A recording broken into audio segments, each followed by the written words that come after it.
Halo, kembali lagi bersama kami. Di sini kami akan memberikan beberapa tips untuk menghafal dalam kurun waktu 5 menit. Saya Niko Mawahyuni, nomor absen 35 dari kelas 11 AP6. Halo, saya Nika Dedu Septiari, nomor absen 14 dari kelas 11 AP6. Dan saya Niputu Firdayanti, nomor absen 19 dari kelas 11 AP6. Belajar merupakan salah satu kewajiban yang dilakukan para siswa maupun mahasiswa di dunia pendidikan ini. Sejak tahun 2020, Indonesia mengeluarkan adanya kurikulum baru yakni kurikulum Merdeka. Pada kurikulum Merdeka ini, kegiatan pembelajaran menjadi lebih bervariasi. Mulai dari kegiatan pembelajaran yang berpusat pada konsep gotong royong, kolaborasi, dan pembelajaran fleksibel.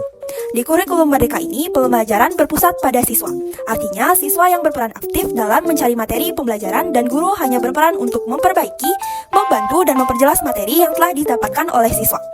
Jadi, para siswa harus belajar terlebih dahulu apa yang akan diberikan kepada mereka sehingga pada saat proses pembelajaran, siswa tidak hanya terdiam duduk mendengarkan materi saja.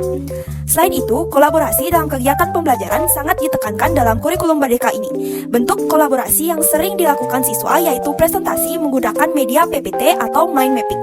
Di sini, siswa merasa kesulitan karena dalam proses presentasi ini mereka harus memahami materi yang akan dijelaskan ketika presentasi. Sehingga pada saat ada sesi tanya jawab dalam presentasi mereka mampu memberikan jawaban yang tepat. Mau tidak mau, siswa harus menghafal materi yang akan dijelaskan. Adapun beberapa peristiwa yang sering terjadi dalam dunia pendidikan yaitu Adapun beberapa step yang dapat dilakukan oleh siswa agar dapat menghafal dengan cepat yaitu bahan yang digunakan dalam step ini yaitu ada kuota internet dan alat yang digunakan dalam step ini yaitu stabilo, notas kecil, dan juga pensil. Adapun langkah-langkah menghafal dalam kurun waktu 5 menit yaitu pertama, siapkan semua alat dan juga bahan yang akan digunakan selama proses pembelajaran. Kuota bersifat opsional karena jika ingin mencari media pembelajaran di internet maka memerlukan kuota. Dan pastikan pikiran dalam keadaan fokus dan ingin belajar. Kedua, jika ingin menggunakan buku sebagai media pembelajaran, maka tentukan terlebih dahulu materi yang akan dihafalkan selama presentasi. Kemudian yang ketiga, lingkari submateri yang akan dihafalkan dengan menggunakan pensil. Keempat, sisihkan materi yang akan dihafalkan dengan mencatat poin-poin penting di notes dari materi yang akan dihafalkan. Kelima, setelah mendapatkan poin-poin penting dari materi hafalan, berikanlah tanda menggunakan stabilo pada kata yang mudah diingat dalam materi tersebut. Keenam, setelah selesai menentukan poin-poin penting, maka hafalkan 5-10 kata dari satu paragraf yang diberikan tanda stabilo tadi. Usahakan 5-10 kata tersebut sudah dikuasai dan dimengerti. Ketujuh, jika sudah menghafal 5-10 kata dalam satu paragraf, ulang-ulang pengucapan kata tersebut hingga sudah hafal dan dipahami. Kedelapan, jika dipastikan 5-10 kata tersebut sudah diingat, lalu baca paragraf yang dihafalkan tadi maksimal 4 kali pengulangan. Hal ini bertujuan untuk mengingatkan kalimat-kalimat yang ada di paragraf.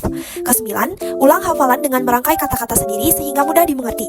Dalam hafalan ini, ingat kata 5-10 yang dihafalkan sebelumnya, lalu 5-10 kata yang telah dihafalkan, rangkai menjadi susunan kalimat yang mendekati materi yang seperti ada di buku. Langkah terakhir yaitu ulang hafalan sebanyak 3-4 kali. Jika dirasa sudah paham dan mengerti, maka cukupkan dan lanjut ke materi selanjutnya. Metode ini memang merubah susunan kalimat menjadi berbeda dan bukan sama persis seperti di buku, namun inti dari materi tetap tersampaikan. Untuk lebih cepat memahami materi yang akan dihafalkan, sebaiknya saat akan belajar suasana hati dalam keadaan baik dan tubuh dalam keadaan tidak lelah. Kedua faktor ini sangat memperhambat proses pembelajaran. Konsepnya, jika otak terlalu penuh karena lelah ataupun suasana hati tidak baik-baik saja, maka otak kanan maupun kiri tidak bisa menerima apa yang telah dibaca dan dihafalkan sebelumnya. Usahakan sebelum belajar, pastikan suasana hati baik-baik saja, dan sebelum belajar sebaiknya tumbuhkan rasa ingin dan penasaran akan materi yang akan dijelaskan. Jangan sesekali menyentuh buku ketika dalam suasana hati yang kurang baik dan hindari mengeluarkan air mata ketika akan belajar, karena kita tidak akan berfokus untuk mempelajari materi namun fokus untuk mengeluarkan air mata. Hal yang dapat dilakukan sebelum belajar yaitu memakan coklat sebelum belajar, karena sesuatu yang manis dapat menaikkan mood belajar dan coklat dapat merangsang saraf secara lembut sehingga dapat meningkatkan konsentrasi.